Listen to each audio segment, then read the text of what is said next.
अऊज़ुबिल्लाहिमिनश्शैतानिर्रजीम बिस्मिल्लाहिर्रहमानिर्रहीम सूरह कसस की 55-56।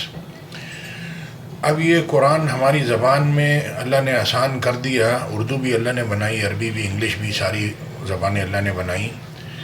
तो सूरह कसस सुनते हैं और जब बेहुदा बात सुनते हैं तो इससे मुंह फेर लेते हैं और कहते हैं कि हमको हमारे अमाल, तुमको तुम्हारे अमाल, तुमको सलाम, हम जाहिलों के खासगार नहीं हैं।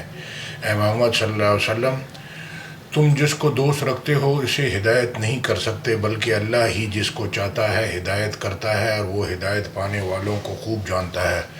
दुनिया की सबसे कीमती चीज़ हिदायत, अल्लाह, इंसान, ये सोना चांदी हीरे नहीं। अल्लाह, इंसान, हिदायत, वक्त, अमाल, ईमान, ये सारी कीमती चीज़ें हैं।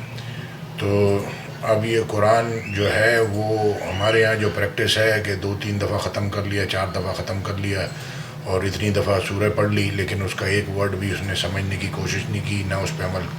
पढ़ना है इकरा, पहला हुक्म इकरा बिस्मी, पहला हुक्म हज नहीं है, पहला हुक्म इकरा बिस्मी, यानी कि पहले पढ़ना है, इकरा करना है, फिर समझना है, फिर अमल करना है, फिर अमल करके बचाना है। आपने अपने तकब्बुर में कि मैंने ये किया वो किया कराया तो अल्लाह ने, अगर अल्लाह मदद नहीं करता तो हम नमाज भी नहीं पढ़ सकते और बाकी हज कहाँ से करेंगे। पैसों से हज नहीं होता। अगर आप 15 लाख का हज को कैलकुलेट करते हैं तो बाकी जो हुक्म है उसको कितने में कैलकुलेट करते हैं। कुर्बानी 1.5 लाख हो गई। बाकी जो अल्लाह के हुक्म तोड़े, न झूठ बोला, ग़िबत की, किसी पे बोतान मारा, किसी बोतान डाला, किसी पे गाली दी, ये हुक्म की भी अल्लाह के सामने कुछ वैल्यू होगी जो आपके सामने नहीं है। तो खाली हज नहीं है बड़ा हुक्म 15 लाख का, ये सारे हुक्म अल्लाह के बड़े हैं। इसको बड़ा समझ के समझें, चलें, अपने आप को छोटा समझ के चलें।